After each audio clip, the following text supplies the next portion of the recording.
Je suis Corinne, je produis du chanvre, voici ma récolte.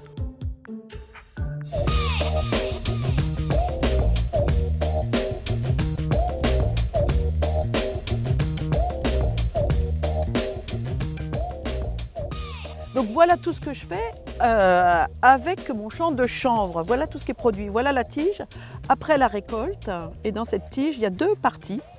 La partie externe, qui est la fibre, donc, que l'on trouve là, et la partie la plus dure, qui s'appelle la chènevotte. Donc c'est avec ça qu'on fait des bétons de chanvre.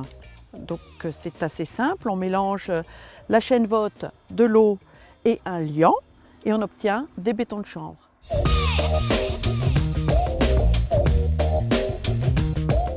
Nathalie, tu peux peut-être m'en dire un petit peu plus parce qu'il y a différentes façons en fait, de faire ces bétons de chanvre.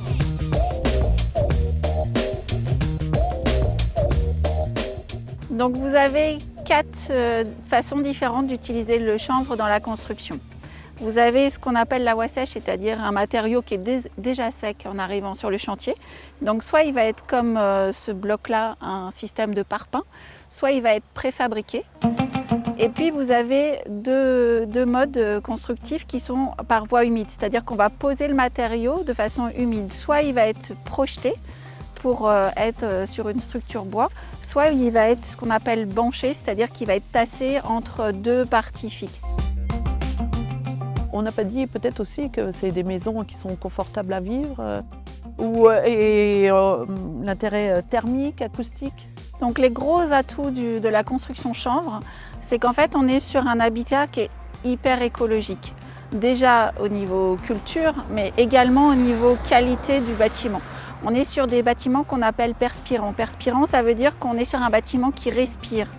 Ça veut dire qu'il va récupérer l'humidité que les personnes qui habitent dans le bâtiment génèrent pour pouvoir les restituer en été. Ce qui fait que dans les bâtiments en chanvre, on n'a plus du tout besoin de climatisation. On a un confort d'été et un confort d'hiver qui est très important.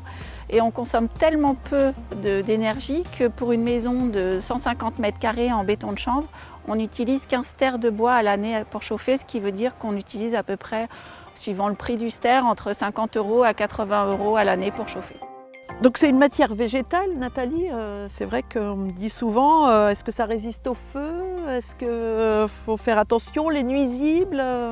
Alors, dans les atouts, il y a effectivement le fait que comme la paille est mélangée à la chaux, elle est hyper résistante au feu, aussi bien en termes de conductivité que de résistance. Par rapport aux nuisibles, c'est vrai qu'en fait c'est une plante qui repousse les nuisibles, donc on n'a pas du tout d'attaque de nuisibles. Et puis surtout le gros avantage, c'est qu'on est sur une ressource renouvelable. C'est-à-dire que, comme tu sais, tous les ans on plante le chanvre, donc on peut adapter complètement la ressource aux besoins du marché.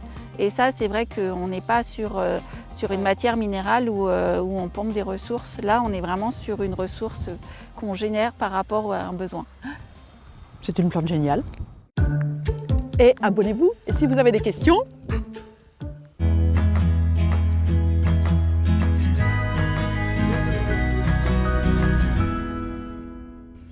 vous avez compris? on s'abonne.